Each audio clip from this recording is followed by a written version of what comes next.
If you're in a STEM field, chances are you'll need to read primary literature, also known as research articles. And unlike books, effectively and efficiently reading a research paper requires a nuanced and systematic approach. When I first started reading research papers as a neuroscience major in college, it took considerable effort and time to make sense of it all. But since then, I've read through thousands of papers, published dozens of my own in peer-reviewed journals, and can now crank through them with ease. Here's the system I use. Dr. Jabal, medschoolinsiders.com. First, determine the purpose of reading. Depending on the purpose and your goal in reading a research paper, your approach may differ considerably. Keep that in mind as we cover the following sections.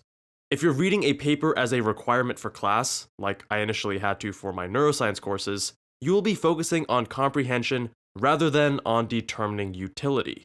You'll need to know the study hypothesis, the methods they used, the findings, and the limitations of their conclusions.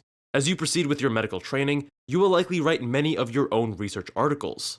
After all, doing so is one of the most powerful ways to stand out and strengthen your medical school or residency application. In these instances, you are mostly referencing other research papers, and it becomes more important to quickly determine relevance and value prior to committing a more in-depth reading and analysis. You will also use papers as tools to figure out other papers to read by taking advantage of their own reference list. Now that you've identified your primary goal, it's time to begin reading. Not every section in a research article is created equal. Unlike reading a traditional book, I don't advise you read a research paper in order. First, you need to read the title and the abstract to get an overview of the paper. If at any time during your reading you come across a word or acronym that you don't understand, stop and look it up. This is not like a novel where you can infer the meaning and likely not see the word again. The language in research articles is generally pretty straightforward, and terms you don't understand are often the scientific terms that are critical to your understanding of the paper and its findings. Next, dive into the conclusion. Again, this is a research paper, not a novel, so you're not running into any spoilers. The conclusion effectively summarizes the most pertinent findings. Now that you have a better idea of what the paper is about, spend as much time as you desire going over the figures, methods, results, and discussion sections. The discussion will likely be the highest yield portion that requires the most amount of time, but to truly understand the paper, you must also go over the methods, results, and figures. A big element to reading papers is understanding the limitations of the study, which then allows you to more accurately determine the paper's significance. The biggest and most widespread mistake is jumping to the conclusion and not understanding the limitations and generalizability of the study. Look at any media article summarizing new groundbreaking research, and you'll see what I mean. Towards the end of the discussion section in most any paper, you'll find the author's own interpretation of the limitations of their study. But there are always many more limitations beyond what they mention. There have been entire books dedicated to the nuances of statistics and extrapolating conclusions from research, and this is something I may consider making a dedicated future video on. Let me know in the comments below so I can gauge interest. Most people know about randomization, placebo-controlled, and single or double-blinded studies. That being said, there is so much more nuance to it. Here are a few examples. First, study design. Is the study retrospective, meaning looking back historically, or prospective, starting with individuals that are then followed over time? Is it a case control, cohort, or cross-sectional study? Number two, what are the endpoints used? If the study draws conclusions about heart disease, but only uses HDL as a surrogate marker, understand that the surrogate is just that, an imperfect proxy. Number three, biases. There are too many to cover, but selection, recall, sampling, confounding, procedure, lead time, and the Hawthorne effect are all biases that you should familiarize yourself with. And number four, basic statistical analyses. Sensitivity versus specificity, normal and skewed distributions, positive and negative predictive values, etc. Over time, you'll be reading dozens or even hundreds of research papers, and it becomes a challenge to keep everything straight.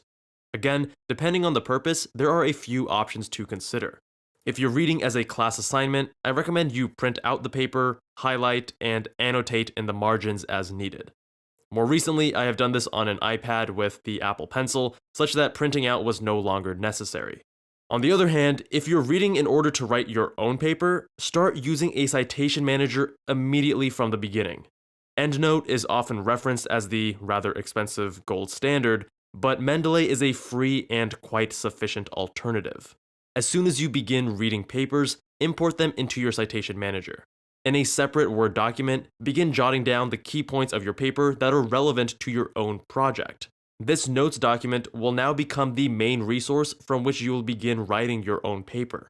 Trust me, it's much better this way, otherwise you'll spend considerable time and effort hunting for facts from the dozens of PDFs that you've read. Lastly, understand that a big part of reading speed in both regular books as well as research papers is your familiarity with the subject.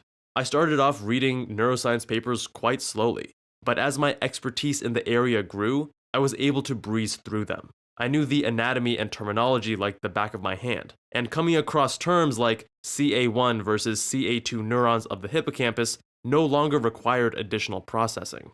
Similarly, when I first started diving into plastic surgery research, I didn't know all the nuances of hand anatomy or the principles of aesthetic surgery.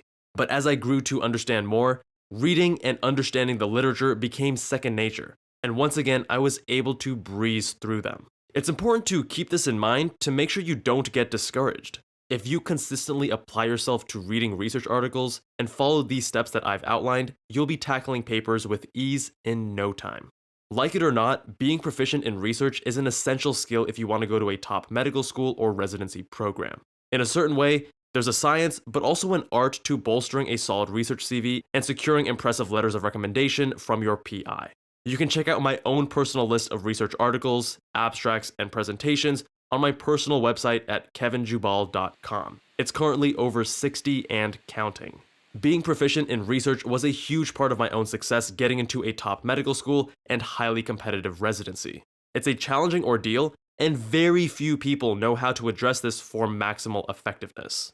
Through experimentation and very uncommon techniques, I was able to pump out over 30 items in less than 12 months and secure stellar letters of recommendation.